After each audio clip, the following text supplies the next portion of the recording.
മുന്നിലുള്ളത് സെലിൻ ചേച്ചിയാണ്. സെലിൻ ചേച്ചി ഒരു 6-7 വർഷത്തോളമായി ഇതുപോലെ രോഗാവസ്ഥയിലൂടെ കടന്നു പോകുന്നു.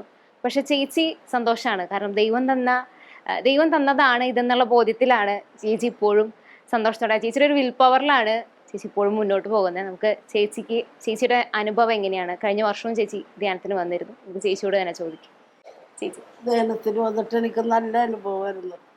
നല്ല ഇത്തിരി കൂടി ഉന്മേഷമൊക്കെ വെച്ച് ധൈര്യം വന്നു കൊള്ളാതാണ് ഈ കൊല്ലം വന്നത്.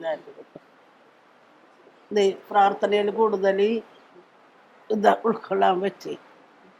പ്രാർത്ഥിക്കൂല അതിലും കൂടുതൽ ഇപ്പം ഈ ധ്യാനം കഴിഞ്ഞ പിന്നെ നല്ലോണം പ്രാർത്ഥിക്കണ്ട, രാവിലെ വെളുപ്പിനും രാത്രിയൊക്കെ. ചേച്ചി കഴിഞ്ഞ വർഷം ധ്യാനത്തിന് വന്നു. അപ്പൊ ഈ വർഷം ധ്യാനിക്കാൻ വരാൻ തോന്നിയത് ഇവിടെ ഭയങ്കര ഇഷ്ടപ്പെട്ടു, അല്ലെങ്കിൽ ഈശോയുടെ കൂടെ ആയിരിക്കാൻ പറ്റി? അതുകൊണ്ട് തന്നെ കഴിഞ്ഞ പ്രാവശ്യം വന്നപ്പോഴേ ഇവിടെ ഇരുന്ന് തന്നെ ഞാൻ പ്രാർത്ഥിച്ചായിരുന്നു, അടുത്ത വർഷവും എന്നെ ഒരുക്കണേ കർത്താവേത് പ്രാർത്ഥിച്ചാൽ. അപ്പം ഈ പ്രാവശ്യം വിളിക്കാൻ വന്നപ്പോൾ ഞാനന്ന് പ്രാർത്ഥിച്ചത് ഫലിച്ചല്ല എന്ന് ഓർത്ത് സന്തോഷിച്ച്. സെലിൻ ചേച്ചിക്ക് 2 ആൺമക്കളാണ്. അവരിപ്പോ നമ്മുടെ കൂടെ ഉണ്ട്. അവരാണ് അമ്മയുടെ എല്ലാ കാര്യങ്ങളും നോക്കണം. നമുക്ക് അവരോട് തന്നെ എങ്ങനെയാണ് അമ്മേനെ ശുശ്രൂഷിക്കുന്നത്, അമ്മേനെ പറ്റി എന്താണ്? അമ്മയെ കുറിച്ച് പറയുമ്പോൾ ഞങ്ങളെയൊക്കെ എല്ലാം പ്രാർത്ഥനയിലേക്ക് നയിച്ചതൊക്കെ എല്ലാം അമ്മയാണ്. അമ്മ നടക്കുന്ന സമയത്തെല്ലാം കുർബാനയൊന്നും മുടങ്ങാറില്ലായിരുന്നു.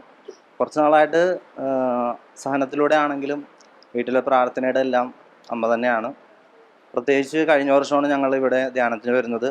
ജാൻസി ചേച്ചി വീട്ടിൽ വന്ന് ഞങ്ങളെ ക്ഷണിച്ചു.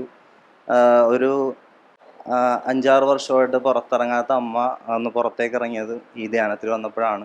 ഒരുപാട് രോഗികളുടെ കൂടെ ഇരുന്ന് പ്രാർത്ഥിക്കാനും അവരോടൊക്കെ സംസാരിക്കാനൊക്കെ പറ്റിയപ്പോൾ അമ്മയ്ക്ക് അത് വലിയൊരു ആശ്വാസമായിരുന്നു. അത് തന്നെ ഇവിടെ വന്നിട്ട് തിരിച്ച് പോകുന്ന സമയത്ത് മുഖത്ത് നല്ലൊരു പ്രകാശം ഉണ്ടായിരുന്നു. ഞങ്ങൾക്കും സന്തോഷമായി. പ്രത്യേകിച്ച് ദൈവത്തിനൊക്കെ ഞങ്ങൾ നന്ദി പറയുന്നു. പ്രത്യേകിച്ച് ഇവിടുത്തെ ബ്രദർമാരും മറ്റു ചേച്ചിമാരെല്ലാം ഒരു വീട്ടിലിരിക്കുന്നത് പോലത്തെ ഒരു അനുഭവമായിരുന്നു ഇവിടെ നടന്ന ധ്യാനത്തിൽ പങ്കെടുത്ത ദിവസങ്ങളിലെല്ലാം ഞങ്ങൾക്ക് അനുഭവിക്കാൻ പറ്റിയത്.